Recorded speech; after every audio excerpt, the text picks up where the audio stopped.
Okay. So I see a familiar face back there. Odin, yeah, we just Yeah. took him to the lake, so you'll hear him panting this whole time. So you got two dogs? Yeah, so we have Odin and then Toby. He's a Boston Terrier. Okay. And I see Toby has some reactivity issues. Is that Big correct? time. I don't even know where to get started with him. Okay. Have you tried to do anything yourself, training wise? No, no. Okay. So up until now, it kind of wasn't an option. I had him in my college town, so financially that wasn't really an option at the time. So Mhm. I talked to a couple different people like at vets throughout the years, and at first I thought that he could go into like a group training class, but then he actually was really reactive to me one time at the vet when another dog walked in and he bit me. So then the lady was like, I don't even know what you could possibly do at this point. So she said the group options were an option. And then I obviously, like, in college, I couldn't afford the one-on-one training. So Mhm. that's kind of the reason we've held off. Sure. What do you walk them on? Like a harness? Yeah. Um, Odin's burping in the back. okay. Has he ever redirected before or again? Oh, what do you mean? So when you said that when you were like at the vet's office or something, and then like the dog passed by and then he had like bit you Mhm. Yeah, that That's happens. happened many times. Yeah. many times. Okay. Like outside on the walk when he sees a dog. Yeah, Okay. many times. Yeah, if the dog gets too close or barks at him or gives him a look that he doesn't like, that'll happen. So that's the whole thing. We're on walks. We're looking everywhere all the time, seeing there's a dog, in the front yard, anything like that. Because then he would likely redirect at us. It's like it's us, like he's even more agitated on the leash because we're restraining him. So he'll bite him, he'll bite me, he'll bite someone walking past. It doesn't matter. It's almost the only way I can describe it is that he's possessed. Like it's no longer Toby for like 15 seconds and he goes insane. And then as soon as we can kind of like get away from the dog, he'll start to calm down. But it's like I have to have him far enough away where he can't bite me. And it's walking him in the city is so stressful. Well, I'm a dog trainer, not an exorcist, just so you know. Yeah. Well, I think I need you to be a little bit of both to crack this one. All right. Has he always been on that harness? He used to be on just like a normal collar, but then I got the harness, I don't know, like a year ago. Sure. Okay. So, Was it Um, on the collar? I mean, I just moved to the city about a year ago, so it's not like I was walking past dogs as often as I am now. sure. So I feel like I just noticed how serious this issue was recently because I was in the suburbs before, and before that I kind of lived in the country, so it wasn't kind of in my face 24/7 like it is now. Gotcha. Um, how'd you so is he there now? Yeah, he's under the bed. It's That's a where How he's. did, what about him and Odin? How'd you end up making that work? So that was kind of a struggle. He wasn't as aggressive. I feel like as time has gone on, Toby's gotten worse and worse. So he was a little under 3 years old when we first got Odin. Mhm. And I had him in separate rooms for like the first 3 weeks. And I kind of did some research on my own on how to introduce them. So I'd have Odin sleeping in the kennel and then Toby would sleep with us. And then I did this thing like that I read online with a blanket that they could like switch off with every night, so they had the scent on it. And then Yep. slowly we started like walking them together outside. And then we started like sitting on the couch with them watching TV where they'd both be on separate sides. But honestly, I feel like us getting Odin almost like triggered the issues even more because he started getting super jealous. He's always been really obsessed with me and has a bad attachment to me.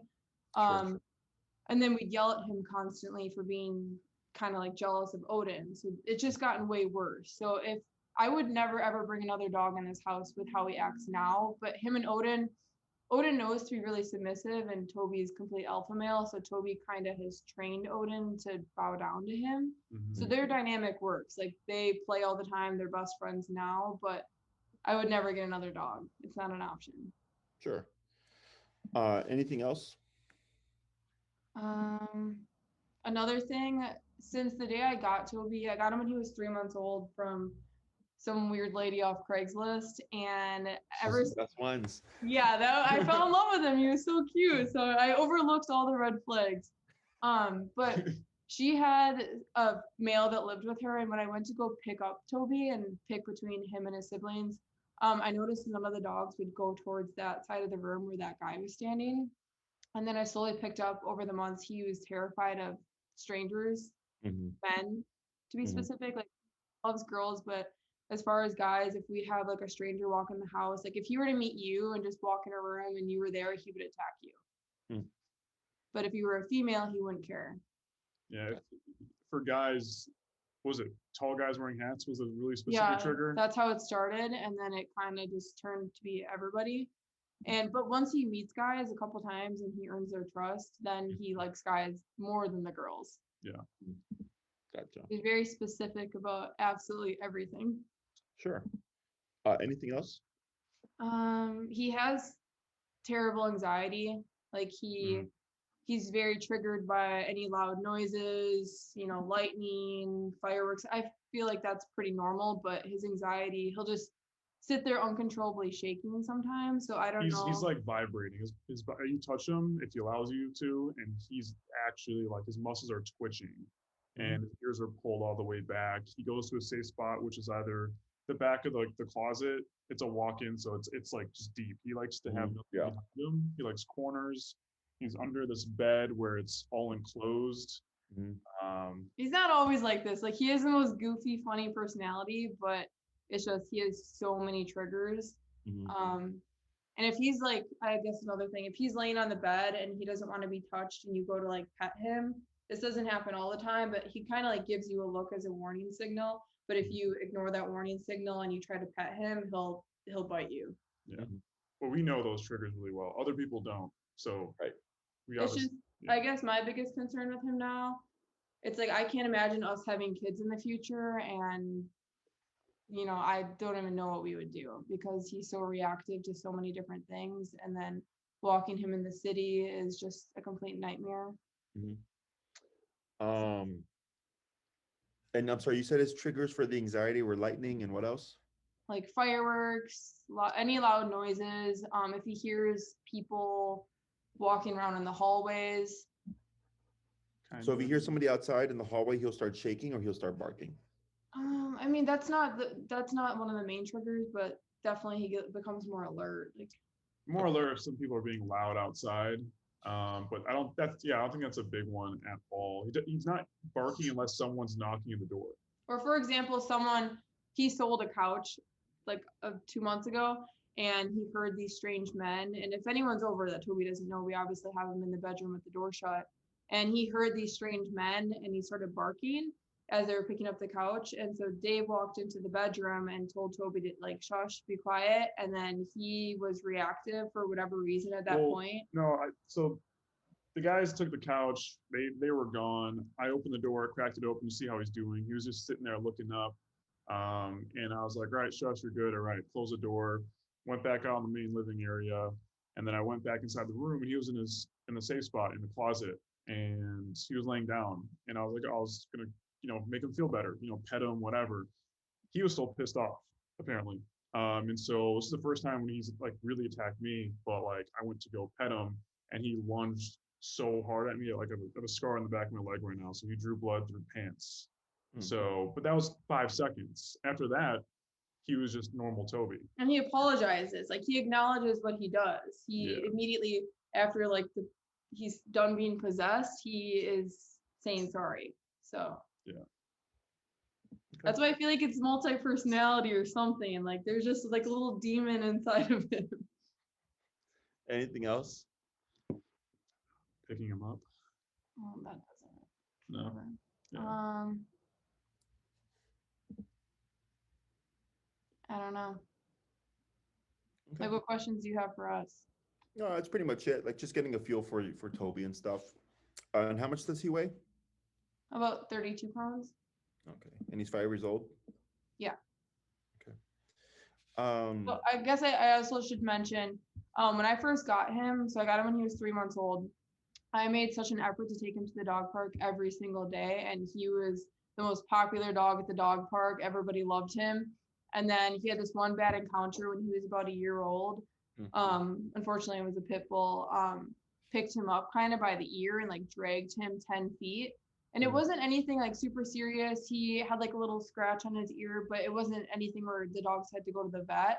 But he was really submissive up until that point, and then I kept bringing him to the dog park, and he kind of narrowed it down to all of a sudden he didn't like puppies, and then it turned into he didn't like pit bulls or puppies, and then it turned into he slowly just started not liking any dogs.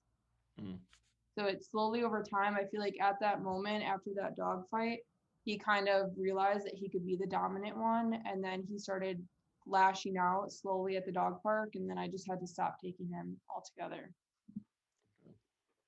So when that pit dragged him, was it just like dragging him because it was like, playing, it was just really bad? No, it or was aggressive. Like I guess this dog had hurt a dog earlier that week at the dog park. Gotcha. So it Okay. turned into like a big fight between owners and Yeah, no, that makes a lot of sense. So then like after that encounter is when you notice like Toby started to slowly shift. slowly, yeah. And I kept bringing him to the dog park. It was the same group of people that went every day at 4 o'clock.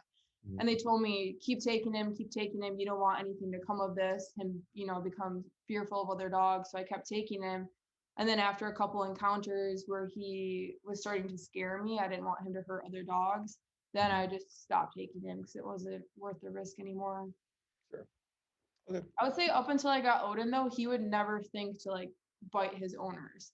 And now that's what he'll do. Gotcha. Anything else? I guess, what do you think? I think sounds like a crazy Boston Terrier to me. It's very split though, because all that bad, but also when he's good, he's just freaking amazing. So, Like any person that gets to know Toby, it's their favorite dog they've ever met. He is the funniest, goofiest, entertaining dog.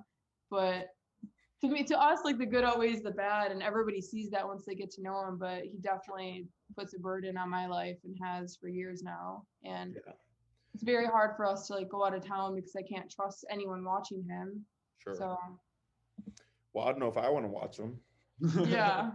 Like I used to bring him on the airplane with me. I used to take him to the dog beach, the dog park. He went everywhere with me. So it's just been hard because he was the most perfect dog for the first year and 4 months. Sure. So a lot of this stuff makes sense. So this is not uncommon where someone will tell me their dog has had like a traumatic experience, and it's typically 6 months in a year. Okay. So at 6 months in a year are pivotal psychological shifts for a dog. Okay. So very often, like let's say pitties, for example, like where someone say, oh, my pit was super social, loved everyone, loved everything, all dogs and stuff. And then at 6 months, a dog attacked them. And then the next day, my pit was reactive. I go, yep, because it creates distrust. Now, in your case, it was a slow escalation. So at a year, he had that bad experience. And then you bring him back because they're saying, well, keep socializing him because you don't want him to think, not want him to recover. But that's actually not what helps him recover. That a lot of people think that, but that's not what helps him recover. So one thing would be when that dog went after Toby, did you kind of were they just pulled apart? Like how was, okay. Yeah, like the owner immediately grabbed its dog and that was it. Like I left and we went home. And then what was I did bring it back for probably 5 days after that. What was Toby's response when the dog was dragging him?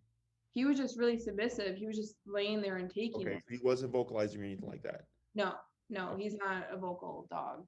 Okay. Now he is if he becomes like agitated on the leash, but at the time, no. Okay. So typically when there's a dog attack, our instinct is to remove the dogs, but it doesn't stop the fight. Okay.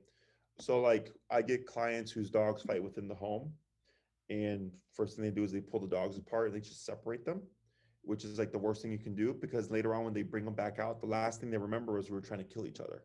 So they True. usually go right back to that again. Okay.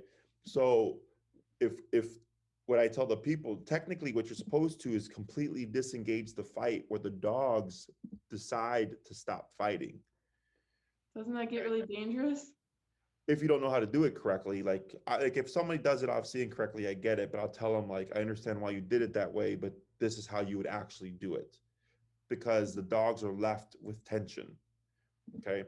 So in this case, when that dog took Toby, it's good that he wasn't panicking. But if that was my dog being dragged by another dog, I would have kicked the crap out of that dog to back him off my dog. Yeah. Okay. That dog needs to surrender my dog. So then Toby goes, "Oh, this dog tried to kick my ass, and you kicked that dog's ass for kicking my ass." Does that make sense? But the problem is that dog belongs to somebody. And that's Yeah. where things get complicated. Right. Yeah, I wasn't, Now, I mean, that guy grabbed his dog before I could oh even. yeah, and he did, and I get that part, right? But if I were to be immediately there, most people like they would expect that I would grab that pit too and remove them. Mhm. I wouldn't. So to give you an example, my Chihuahua was actually attacked by a 60-pound pit Oh, at Skinner Bark Park, which is in the West Loop. Okay. yeah. So I was there with the client. I brought my 3 dogs. She had her yellow lab, and we were socializing her dog at the dog park. And her dog was completely fine. She had just never been to a dog park before, so she wanted me to show her dog park etiquette. So I'm there with my 3 dogs, and all of a sudden I hear shrieking, and I know it's my Chihuahua. Oh my I gosh. turn How around. big is your chihuahua? What's that? How big is your chihuahua? 8 pounds. Oh my God. Yeah. So I hear him shrieking. I turn around and I see the pit with my Chihuahua in like his front paws, full on teeth, just bearing, right? So I clap and I go, "Hey," and I'm moving in to disengage the dog, and the owner grabs her pit and pulls him away, which is bad because that can trigger a dog to actually go, because he hadn't bit my Chihuahua. He just had him pinned down. So by pulling the dog back, a lot of times it'll incentivize them to actually bite because they don't want to let it go. They don't want to lose it.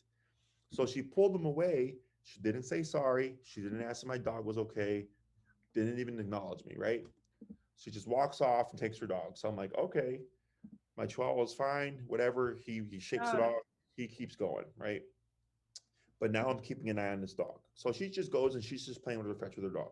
I'm And like, she all right, continued to stay there. She, yes. Okay. wow. Jeez. So then I'm keeping an eye on the dog, and sure enough, he's coming back on a retrieve with the ball. And I see my Chihuahua, and I start walking over because I'm like, I already know what's going to happen. He's walking over, and right when he's about to pounce my Chihuahua, I was already there. So I intercepted him with the kick to the chest. Okay. And the You dog got saved your slipped dog's and life. jumped back and 2 to 3 feet, whatever, right? Lady flips out. The fuck you doing to my dog? You kicked my dog, this and that, all this fucking BS. And I'm like, lady, really? You're yelling at me now? Yeah. Really? Yeah. Your 60-pound pit to my 8-pound Chihuahua? Really? Yeah. Right? Show her your Instagram too. So coincidentally, so this lady, so my client actually was friends with one of the people that's on the board of the dog park. And there were complaints of a woman bringing her black and white pit to the dog park. Wow. That was the lady. There's So no point of bringing, like, putting all these other dogs at risk. You would have yeah, hated but what we saw yesterday at Montrose Dog Beach. It was a Great Dane meetup at oh Montrose really? Beach. There were about 100, Yeah. 100 Great Danes. It was a lot. It was a lot. Yeah, and there was like a group of 3 of them that started 3 different fights, and they Wow. didn't leave. They just continued to stay there. Yeah.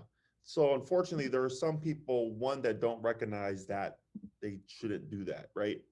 But then 2, they don't see how they're wrong, right? Like that lady, Because nobody's dog is in the wrong. They're all angels. you know. So, but right there, I stepped in and I checked that dog so that my Chihuahua wouldn't be in danger. Like, and they see these things. And the You dog know? wasn't reactive to you? No, It was a hard kick. I guess. you know, because they're not expecting the confrontation back a lot of times, you know. So like if a dog is charging you off leash and it looks aggressive, if you just step towards them and you go, hey, you just shout at them and you just like big energy, a lot of times you'll see them do the breaks because they're not expecting you to challenge them back, right? So like uh when muggers try to mug people, they don't mug people they think they're going to fight back, right? They mug people that are distracted or that look like easy targets. And the moment you start fighting back and you make it more trouble than it's worth, they want to let it go. Okay. It's the same thing for dogs. So the only time that I've not had confrontation work on a dog is when the dog is actually completely like in a social space and they're non-threatening. Okay. Because they're just super friendly. They're coming in like not like, hey, everybody loves me. So when you try to confront them, because they're non-threatening, they're not picking up on threat back. Yeah. Okay. So if you ever see that happen, like and there was at Oz Park where we trained tons of times where we had people, their off-leash dogs come charge us. And you always see us come in and intervene in the middle and confront the dog to back them away. So the dog sees like, okay, like if there's a threat, you'll actually step in and handle it. So for Toby, and that's where things get complicated because I'm going, well, I'm not going to just pull your dog away because what if the dog regrips, right? Plus, what if the dog had a good grip and you pull him off? Now you're ripping his ear, now you're ripping muscle. Yeah. Things can become a lot worse that people aren't aware of. So I may look Great bad. Dane got attacked by a wiener dog, and the No, Great Dane was Opposite around. The wiener dog got attacked by a Great Dane. yeah, and Mm. they ripped him off, the wiener dog, and he just tore off his entire back basically. Ugh, Yeah. that, right? So I would look worse kicking the dog, but I'm making the dog disengage and back off as opposed to that. See, if you did that to Toby though, he would just turn around and attack you. Sure. Now, and that's a different conversation, right? Because if I corrected Toby, he's coming back and he's going, hey, do you know who I am? I'm Toby, right? And I would correct him again until Toby submitted to me. Okay. Because size, age, breed, none of that stuff matters. Okay. And it's not because I want to hurt Toby, but he needs to be put in his place, and dogs learn by physicality. And that's what Toby's doing, right? He's using physicality because so in your case, something traumatic happened in a year. You brought him back to try to keep the socialization up, which I understand.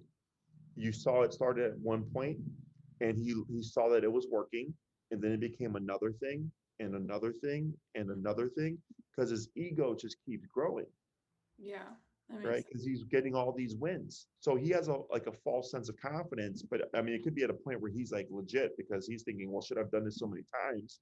He thinks But he then, can kill somebody. He thinks and he then can do anything. once you start talking his language, then you start to see the real Toby.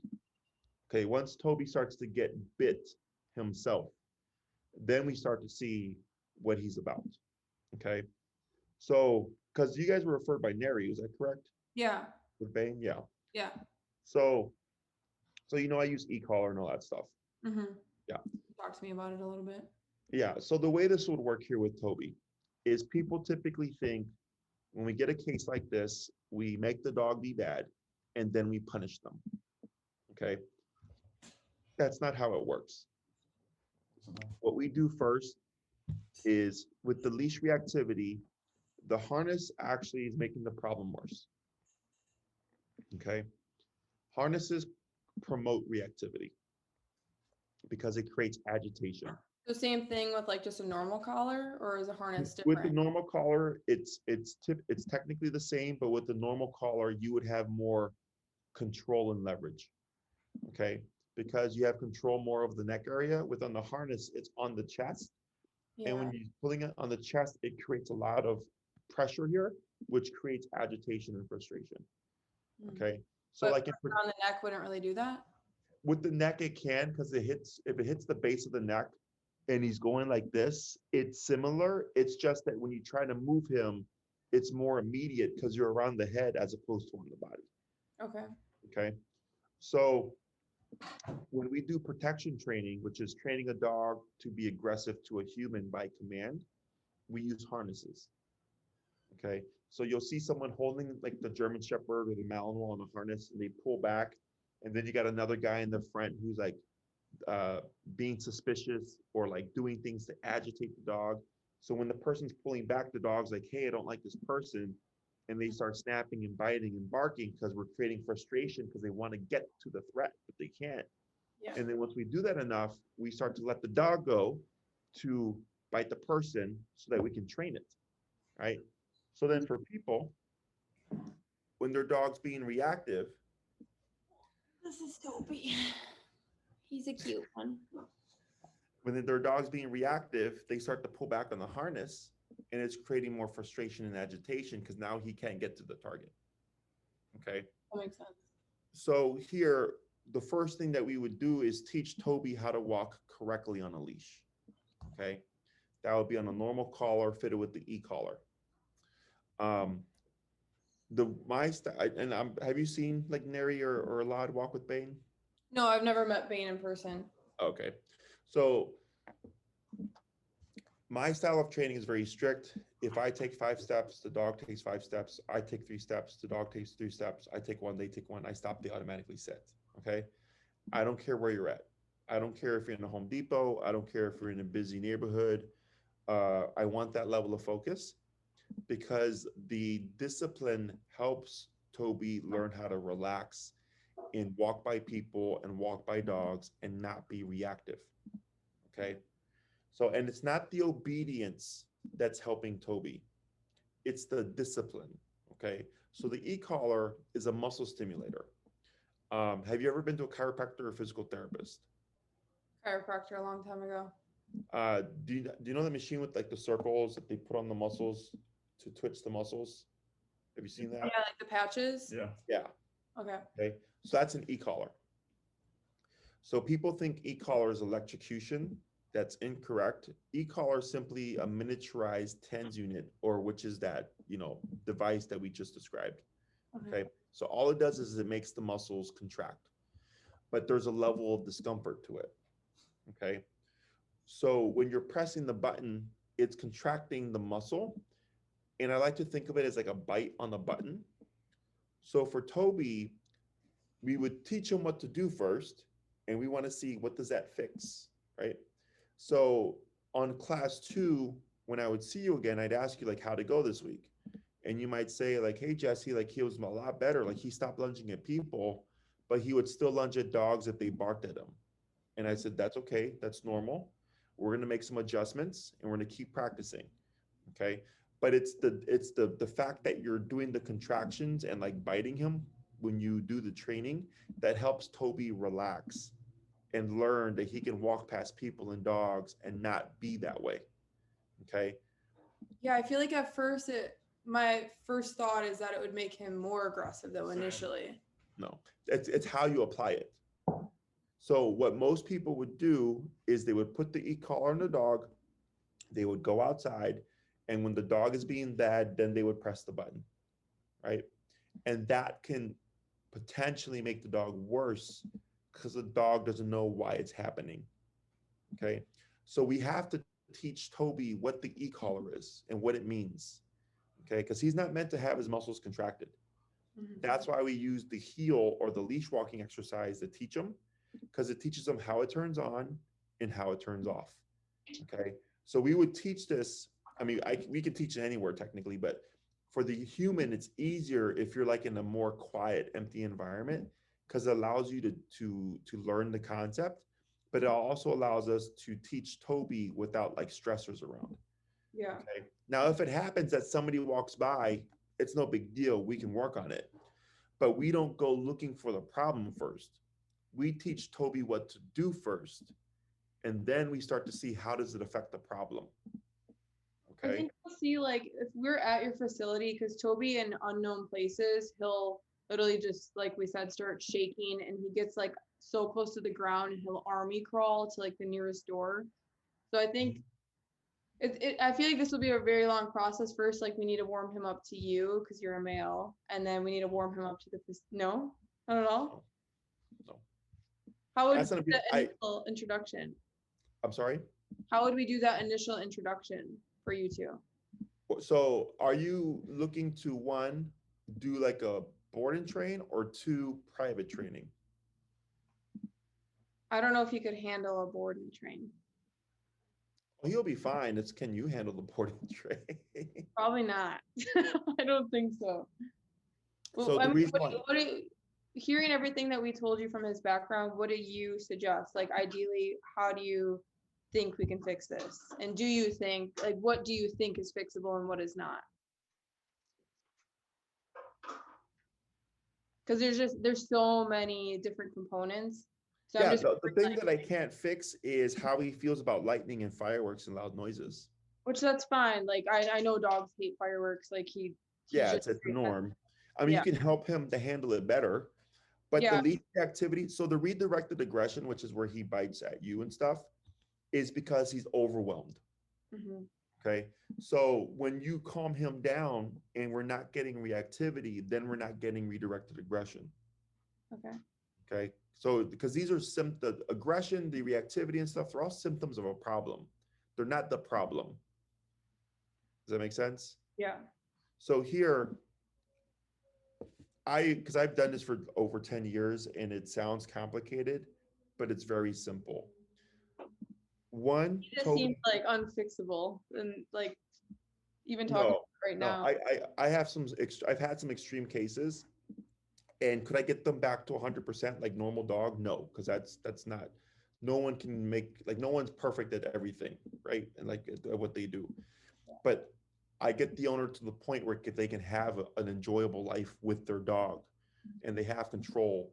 With Toby here, a lot of the stuff is simple. The reactivity, the redirected aggression, the reactivity towards people and humans, or I'm sorry, people and dogs and stuff, because it's all technically one problem. Okay.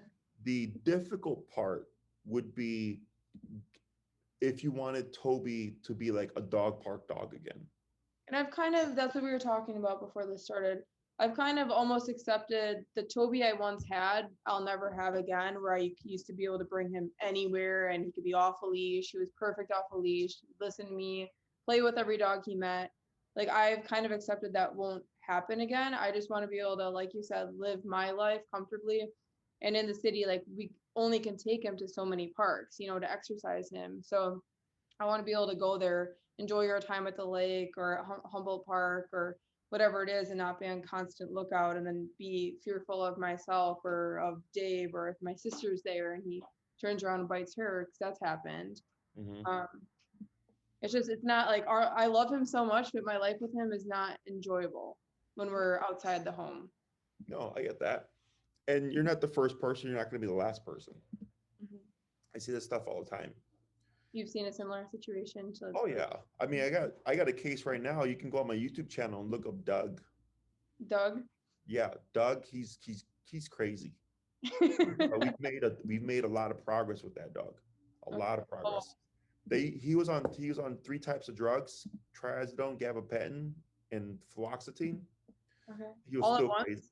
Yeah, and he was still crazy. Toby was on trazodone. I actually had him on that for a Yeah, while. it doesn't do anything. No, it just like way his personality. Yeah.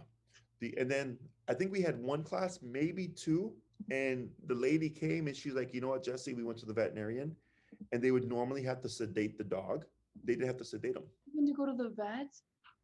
They didn't have to sedate him after they started training. And I only did one or two classes with them. I'm pretty sure it was just the one. Just the introduction of the collar? Yep. Because it's discipline. Because right now, nobody has bitten Toby. Yeah. That's what he's missing. No one has bitten him back. Okay. And when we do that, we're not doing it to be mean. We're doing it because that's his language. Because that's what he's doing. Right? He bit you. Yeah. Right? You said he bit your sister or somebody's sister just a moment ago. Right? He bit my sister. He's bit my sister. He's bit a lot of people, honestly. I'm lucky that I haven't necessarily gotten in trouble for it. Yeah. So he is a physical animal. Okay. Just because he's a goofy looking Boston Terrier doesn't mean he's not a physical animal. Which we're lucky. If he was like 90 pounds, I would not be able to handle it. Right. Right. Yeah. I would be moving to the suburbs and get him a little fenced yard. So the e-collar allows you to be physical with Toby at the press of a button. Okay. It's very straightforward. It's very logical. Um, and between like the board and train or daycare and train or in person, you learn more from in person. Okay. It takes longer, but the value you get from it is far greater than the value of a board or daycare and train because we already know how to handle this. Yeah. You need to learn how to handle this. Okay. Yeah, I feel like we need the most education. So the con is right now I'm booked into July. Which is fine. We're in the process of moving in the next month or so. So I think the earliest we'd be looking to do this would probably be July or August. Okay, so that works out. So So do then, you think that in person, like once a week, that's what we would do? Yep. As far as board and train, I don't know. I don't think I can handle it. yeah, the board and train is um it's so the pros and cons. The pro of a board and train is you can get in sooner. Um, we get more done within a shorter time frame. Um, the con is all the training's tied to us. Okay. We then have to transfer it to you. So until we transfer it to you, Toby's still going to be Toby. Okay. Because he has to learn discipline with you. With us, he's going to be fine. I already know it. Okay. The pro of in person is you learn way more because I'm teaching you to train Toby and you're doing your homework and you come back and we keep building on that. Okay. Mhm. The con is it takes longer, but that's nothing I'm fine bad. with that. Yeah. Yeah. It's just time because you need to develop these skills yourself. Okay. And the other con is that it's just we wouldn't book until July or so, but that doesn't That matter works. to you because you're going to be moving anyways. So I would suggest in person where I coach you to train with Toby. Okay. And by that point, I'll most likely be working out of Oz Park. Are you familiar with Oz Park? No. No? I guess he knows. Okay. Yeah. Oz Park is crazy busy. Dogs, people, strollers, rollerbladers, bikers, And bar we do mitzvah that parties. day one. Yep. Wear a bodysuit and give me one too, please. So, and we would coach you through all that stuff. Okay. Now, if we have to go to acquire a part of Oz Park, that's not a problem. I Like, think I'd there's- have to be drugged. So get some of Doug's drugs for me. just talk to a lot. Doesn't he have a smoke shop? Yeah, never been there. So, yeah, we were out there in real life because that's what you're gonna have to end up doing anyways. Okay. So if you'd rather be like somewhere quieter so that you can learn in the beginning, like I have my facility, that's not a problem. Just so you can get the structure down. It'll transfer home, no problem. You just need to know the logic behind it. Okay. Yeah, I think I'd be comfortable if we went to the facility, maybe the first Sure. couple. That's fine. Okay. But at some point you'd have to be outside. Yeah, Right. I agree. So what dictates the length of time and the cost and stuff is like how much you want to get done with Toby. Okay. Now the way I approach things is I go, what matters to you? What's important to you? Obviously the reactivity, right? Mhm. The redirected aggression, which I would teach you how to handle. But technically we shouldn't see it if he's not being reactive. If you're trying to socialize him with people better so that because we know like he warms up to men, right? It just takes a few encounters.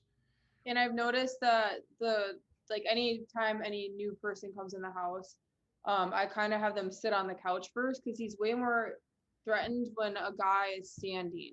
So I don't know if this goes back to when I got him when he was 3 months old and he already hated men. So I think he went through some experiences that he somehow still remembers. But if they're sitting on the couch, he'll basically go up to them and like smell them, lick their hand. But even if they get up to go to the bathroom, if it's been too soon since they just got there, he'll like run after them and attack them. Yeah. So that's a nervous response. Mhm. A nervous dog will relax when everybody's relaxed, but when something changes, they'll go and bark or attack.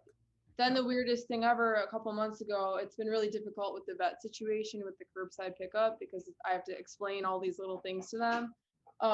So he had to get a couple teeth removed, and I specifically told that vet, do not have a male bring him out, like be careful with other dogs, everything.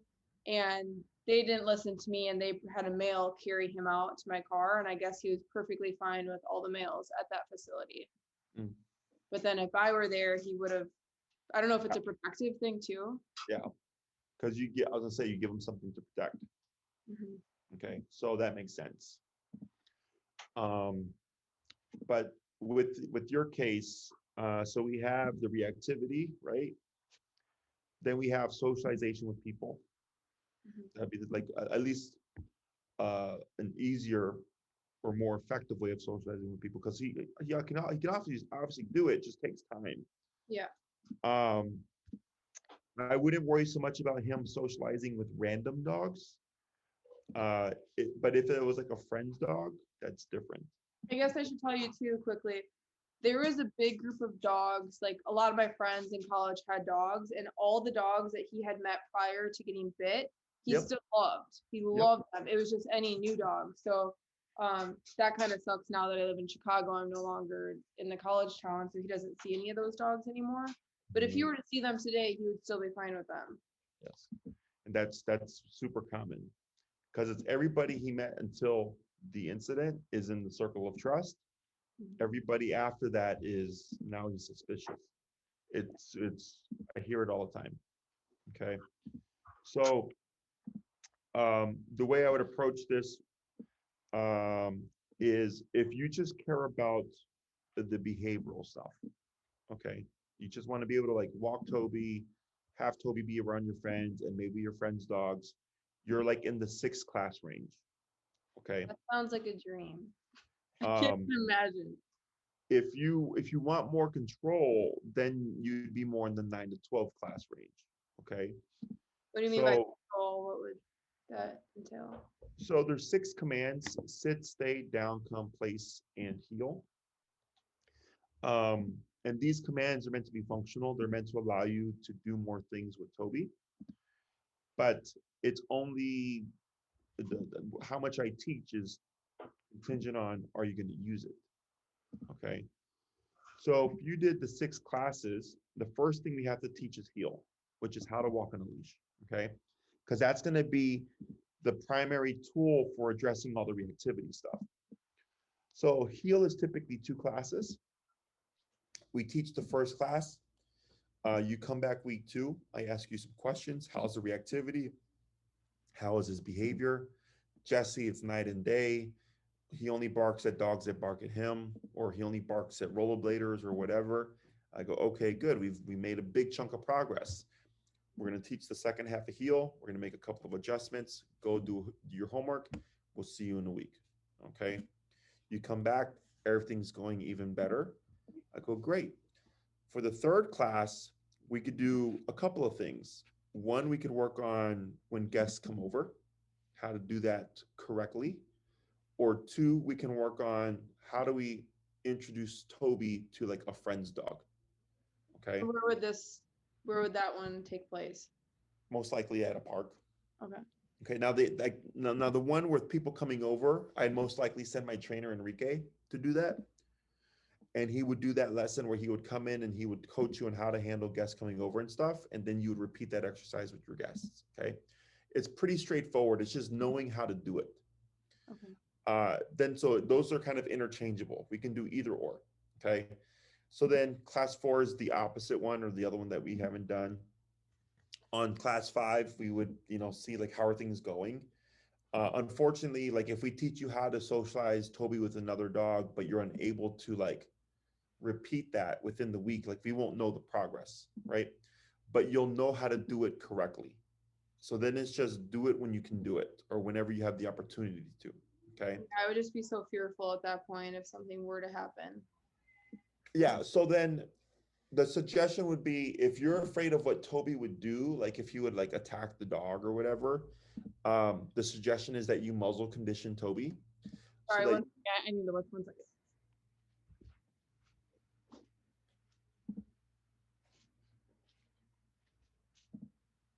Okay. Sorry. You would muzzle condition Toby, because that would help you feel better. I mean, it's technically you should because it's a safe. It keeps everybody safe. Yeah, I've tried And to muzzle him before, and it's just like the muzzles for flat-faced dogs are kind of like a little alien suit. That's the only oh, I know what you're talking about. Yeah, yeah, like they have like that covers the whole face. they make custom ones that are for like dogs like Boston Terriers and pugs and Frenchies and all that stuff. It's just and I have a Frenchie right now that's an aggression case, and she has the custom muzzle for him. Gotcha. So we can get you that information if needed. But if you want to be able to socialize him and socialize him safely and not worry, my suggestion is you start muzzle conditioning them now. Okay, because muzzle conditioning can take days to months to weeks or whatever. Do you think Okay. every time we go on a walk, he should be in a muzzle? No, but when you're going to socialize them, because it would help you feel better, and you wouldn't. And if he does try to do something, like he can't. So like at a park, you're saying? Because I like right now without doing the training with you first, I would never put him around another dog. Correct. Right. But like, let's say we get to the point where like he's doing really well, he's not being reactive, and you're like, yeah, I would like to try to socialize him with my friend's dog. Okay. We would set something up with you and your friend and their dog, and then Toby would be muzzled up because now we're going to be, socializing him. And and I teach you how to introduce Toby to another dog correctly to build trust. And then you would repeat that exercise. Okay. Sometimes we do it, and on the first go, the dogs are playing. Sometimes we do it and it takes 20 times and then they're playing. Sometimes we do it and it could be 100 times and he just never cares about the dog. Okay. So I can't make Toby social, but we have exercises that we can do that you would repeat. And it's realistic because it's a friend's dog, it's a family's dog, it's a dog he would see repeatedly. It's not some random dog on the street. Okay. Yeah. That's not realistic. Okay. So that would be like class 4, right? 3 and 4 would be people coming over, and then proper correctly is socializing Toby. Classes 5 and 6 would be the variables, because your biggest thing are the reactivity to like males initially, and then like maybe socializing them, right? So then 5 and 6, if everything is going great, we can cover like recall, which is come when called, so that you can take Toby and let him be off leash, but not worry about him running away. Or if you see a situation where you're like, I don't know if that's going to be safe, you can call him away from it. But that just depends on how the behavior progresses. Okay. 9 and 12-week classes just allow us to do more. We can teach you more control over Toby. The 6-week, I think of it as like walk my dog and go to the park. 9-week is like walk my dog, go to the park, go to restaurants. And then 12 weeks is doing everything with your dog. Is this something like we could commit to like a 6-week, and then if we aren't making, I guess, the progress that we're hoping for, we could always expand it? Or how does that work? You can, except it'd be more expensive. So here, if you commit to more classes up front, it's cheaper. Okay. So like, let's say, for instance, as an example, 12 classes is $1,750. Okay. And then a 6-class program would be 1,000. So then if you do another 6, it's 2,000 as opposed to 1,750 if you committed to 12 up front, right? Because it makes things easier on our end. But then also you're saying like, I'm going to do 12 classes. So we give you a cheaper per class rate. The other issue is, let's say you book out in July, right? And you do 6 classes. For 6 weeks plus 1, so 7 weeks, if you did Monday at 7 o'clock, for example, that time is your time. No one can take it from you. But then let's say you have to cancel, you have to reschedule, or you get sick, and come the 7th week, you've used up your priority, but you have 2 classes left over. Is if we have to book another client, because we're planning you ahead, right? And Maria goes, okay, you end in 7 weeks so that I know I can book someone after you, right? So like if you book in July or August, you're booking after a client ends, right? So then if you do 6 and you're like, holy shit, this is working really good, and you do want to do another 6, that time might already be booked. So then you might have to wait. Yeah, and with my schedule, it's pretty limited. Yeah. So this would So, be like but I an don't hour personally session care. every time? What's that? This would be like an hour session every time? Yeah. Okay. And what were the prices again? So let's say, can you walk us through like the 6, 9, and 12? So the 6 week I know is 1,000. The Altogether. 9 week, what's that? Altogether, it's only 1,000? For, without the collar. How much is the collar? The collar, he's 32 pounds. Yeah. How crazy He's do you think he strong, like is? a 65-pound dog. Okay. Like he can rip me around and I'm not weak. So you technically have a couple of choices. One would be the Doctra 280C, and Maria will send you this information. It's meant for 35 pounds and under. I Runs would about say the next one. huh? I would say the next one. Yeah, it's around 237-ish with tax. Okay. And then there's the Doctra Black Edition, which is meant for the bigger dogs. Okay. And my suggestion is that you go for the bigger one. Okay. Because you have to override the craziness. When I buy a retractable leash, I've learned this the hard way. He ripped through the 60-pound one. He ripped through the 75-pound one. So I now buy him a leash that like would be for a Great Dane because he's so strong. Well, we're gonna fix that. But yeah, I would suggest you get the higher powered one, and it runs about 327-ish with tax. Okay. It's the best collar. It's the highest powered collar there is, so you don't have to worry about if he goes crazy, can I stop him? Yeah. Okay. In terms of the cost of the programs, the 6 week is 1,000. Okay. The 9 week is 1,350, and the 12 week is 1,725. Okay, so I'm just gonna tell you right away. Someone's coming to pick up a shelf, so my boyfriend had to take it apart. Right. But I would say that we do the 12-week. Okay. Well, that you would tell Maria. She'll handle that for you. Yeah. Okay. And then you need and she'll tell you the collar that you'll need for the Doctra one. And then so with the 12 week, it just gives us a bigger window of time to work on stuff, just in case he is tougher than we anticipated. But in most cases, this is pretty straightforward. Well, you know that like after the first meeting, basically, if he's gonna be a tougher case. I know that over time, because like let's say we have your first class, and you come back class 2, and you're like, man, Jesse, like night and day. I go, good. But the other part is the socializing them, the people coming over. That's the stuff where there's kind of like we don't know how it's going to work, because let's say we teach you how to have guests come over, but then you don't have guests come over. Like, how do we know it's working well? Does that make sense? So, but it's when it comes to the reactivity stuff, it's usually pretty straightforward. It's usually within a couple of classes we got that under control.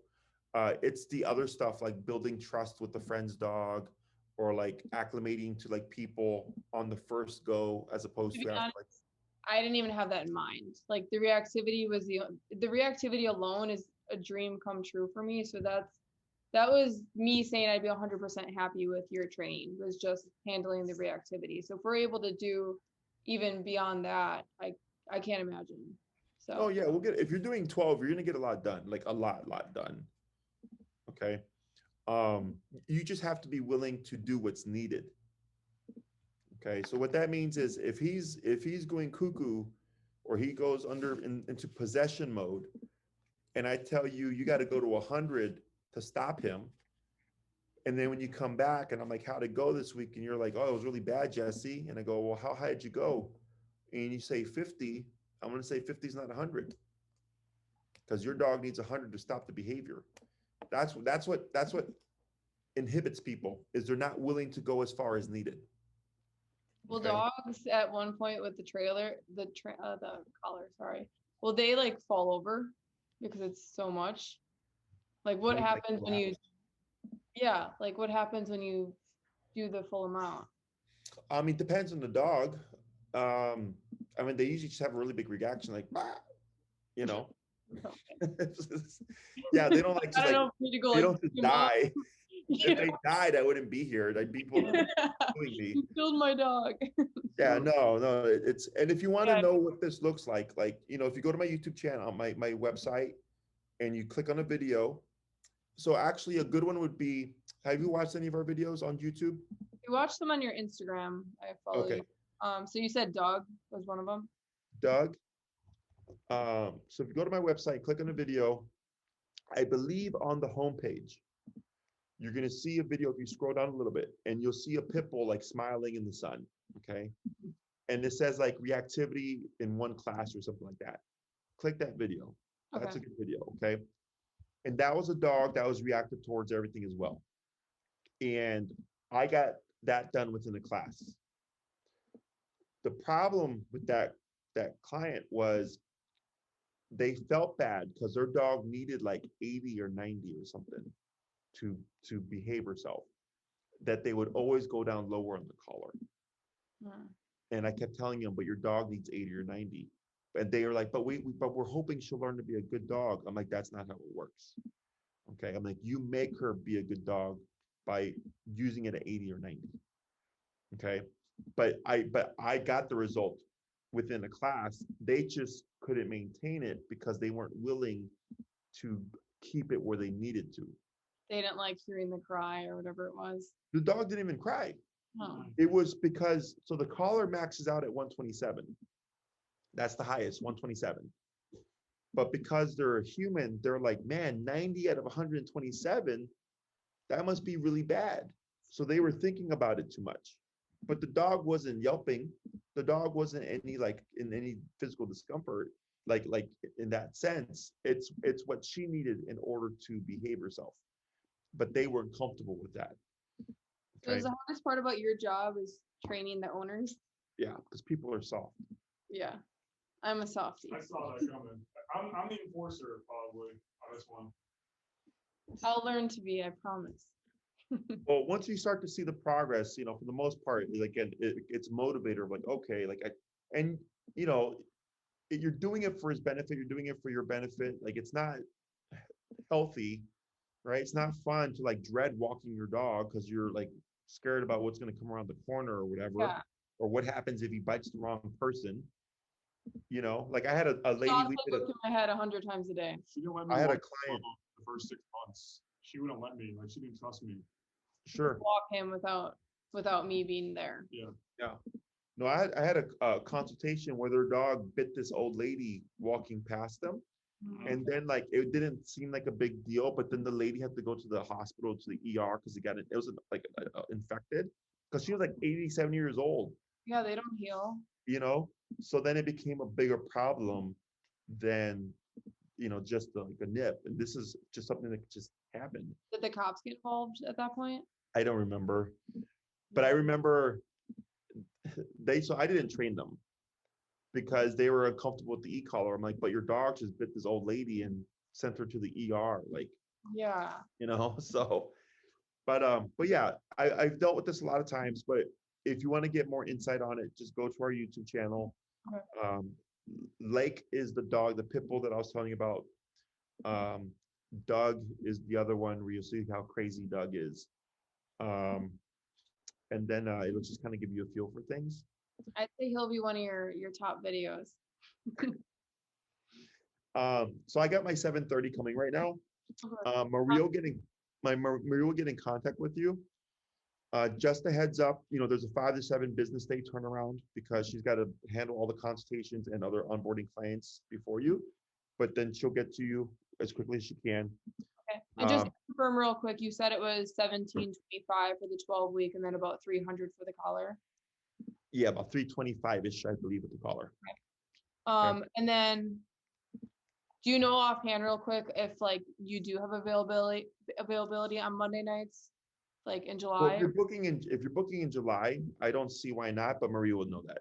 Okay, sounds good. Okay. All right, well, nice talking to you. Thank you. Yeah, it was a pleasure. We'll see you guys. Oh, and by the way, we gave Odin a free birthday day. You did? Yeah. Oh, thank you. Yeah, you guys are welcome. It was Hey, thank yesterday. He spent it at the dog beach.